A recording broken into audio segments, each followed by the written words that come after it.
नमस्कार, मैं मुरली मनोहर। आप देख रहे हैं नेशनल कवरेज। तो नेशनल कवरेज की राजनीतिक चर्चा में आपका स्वागत है।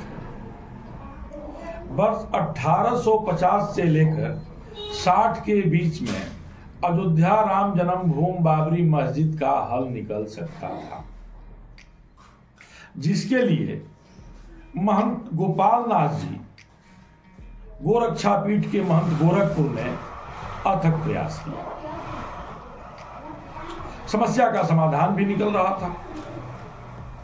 तत्कालीन अमीर अली और बाबा रामचरण दास को बैठा दिया गया। आपस में सहमति भी बनने लगी और यह उम्मीद जग गई कि अयोध्या में राम जन्मभूमि बाबरी मस्जिद का सकारात्मक पहल होगा और एक हल निकल जाएगा, विवाद खत्म हो जाएगा। लेकिन जो यह जानकारी ब्रिटिश हुकूमत को हुई, ब्रिटिश हुकूमत ने इसको रोकने का प्रयास किया। ब्रिटिश हुकूमत, अंग्रेज ये नहीं चाहते थे कि किसी भी समस्या का समाधान भारतीय आपस में बैठ करके कर लें। ब्रिटिश हुकूमत का यह सबसे बड़ा चाल हुआ करता था कि फूट डालो और राज करो। जो उनको जानकारी हुई कि अमीर अली और बाबा रामचरण दास महंत गोपाल नाथ जी, जो कि गोरखपुर पीठ के पीठाधीश्वर थे, प्रयास से अयोध्या का हल निकलने जा रहा है। दोनों लोगों को, अमीर अली को और रामचरण दास को, फांसी पर लटका दिया गया। जो हल 1850, 1855 और 60 के बीच में निकलने जा रहा था, उस पे अंग्रेजों ने ब्रेक लगा दिया। लेकिन 200 वर्षों के लंबे लड़ाई के बाद आज अयोध्या में भव्य मंदिर का उद्घाटन होने जा रहा है। वर्ष 1949 गोरक्षा पीठ के महंत दिग्विजय नाथ जी का प्रयास जारी रहा। तत्कालीन महंत दिग्विजय नाथ जी ने कालपत्री जी महाराज और परमहंस रामदास जी को लेकर के एक बड़ा आंदोलन खड़ा करने का प्रयास किया और यह तय किया गया कि अयोध्या में 1108 रामचरितमानस का पाठ किया जाएगा। और हुआ भी। जो मस्जिद के बीच का गुंबज था, उसके ठीक सामने, कहा तो यहां तक जाता है कि दिग्विजय नाथ जी और परमहंस रामचंद्र दास अपने हाथों से उस जमीन को साफ किया था। जहां पारायण होना था, जहां रामायण होना था, अपने हाथों से उसको साफ किया गया।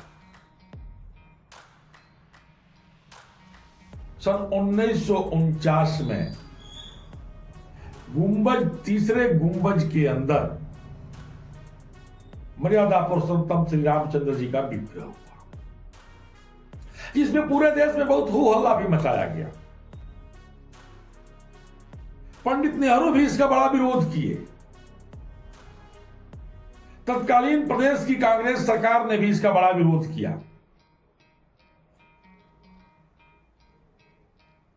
कि जो मर्यादा पुरुषोत्तम श्री रामचंद्र जी की मूर्ति का विग्रह जो है तीसरे गुंबज के अंदर हुआ है, उसको वहां से हटा दिया जाए। लेकिन लगभग 5 से 7 हजार हिंदू,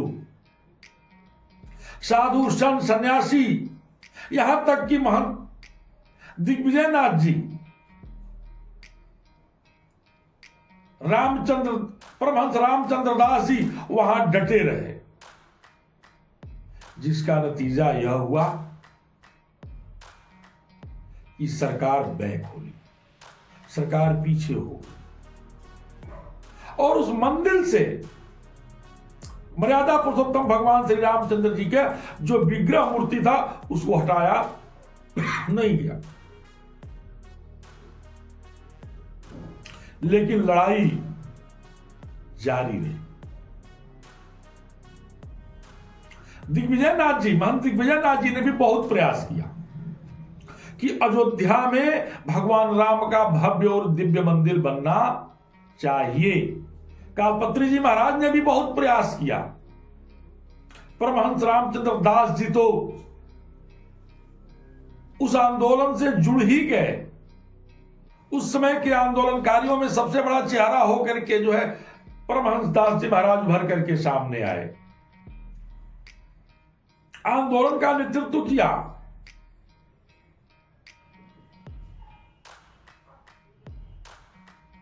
उस मंदिर की भव्यता, दिव्यता और मंदिर को बनाने का हर संभव प्रयास भी किया।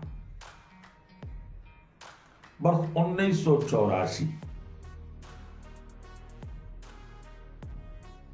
में एक बार फिर साधु संत और देश के तमाम संगठन के लोग जगे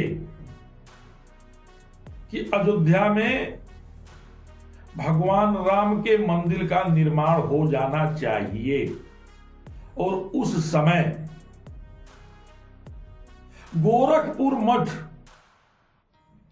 के महंत अवैधनाथ जी जो है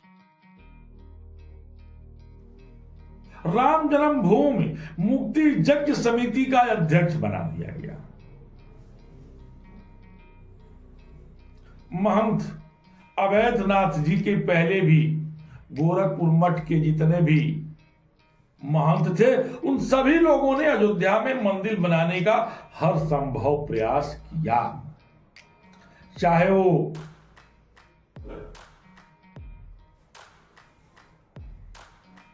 दिग्विजय नाथ जी हो, चाहे जो भी वहां संत हुए, महंत हुए, सबका यह प्रयास रहा कि अयोध्या में भगवान का मंदिर बन जाना चाहिए। महंत अवैधनाथ 84 से लेकर के 89 तक पूरे देश में दौड़ा किया, संगठन खड़ा किया, अयोध्या में राम जन्मभूमि पर भगवान का मंदिर बनाने के लिए सबको जागृत करने का काम किया।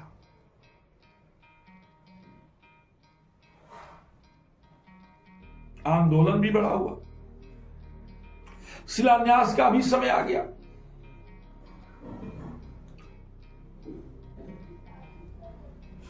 अयोध्या में शिलान्यास भी हुआ। मामला न्यायालय में था, कोर्ट में था, सुप्रीम कोर्ट में था। एक तरफ देश में गोरखपुर मठ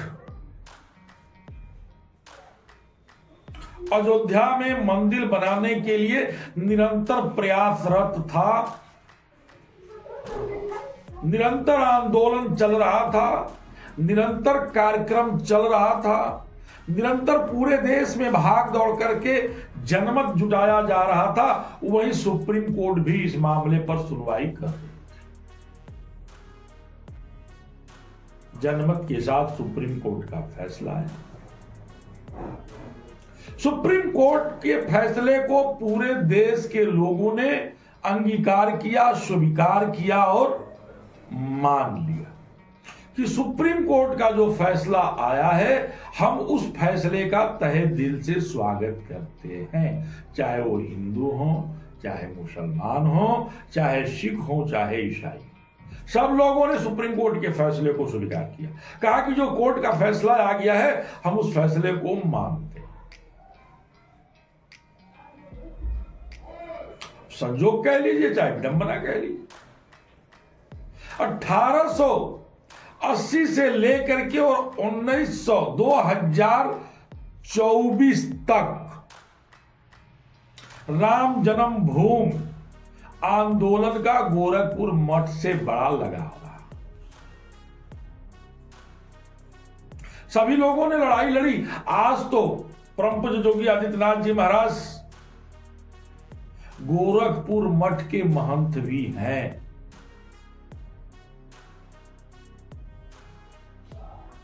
और निरंतर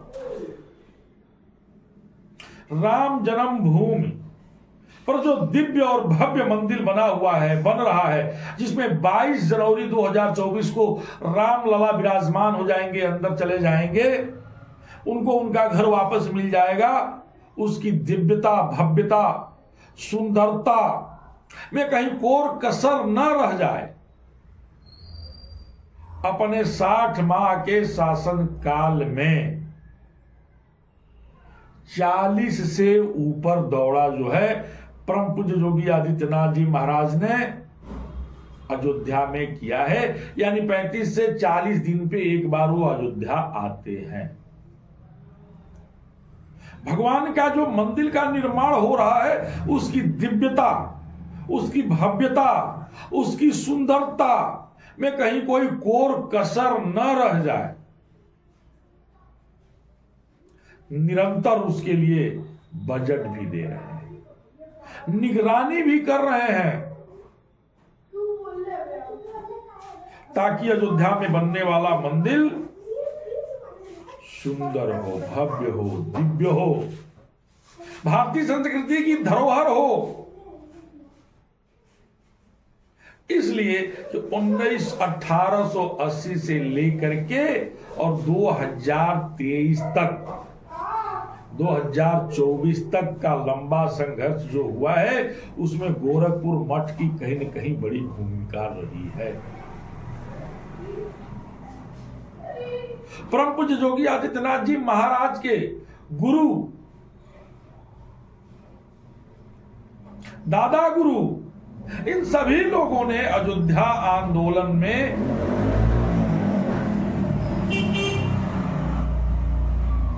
बड़ी भूमिका निभाने का काम किया है। बस आज इतना।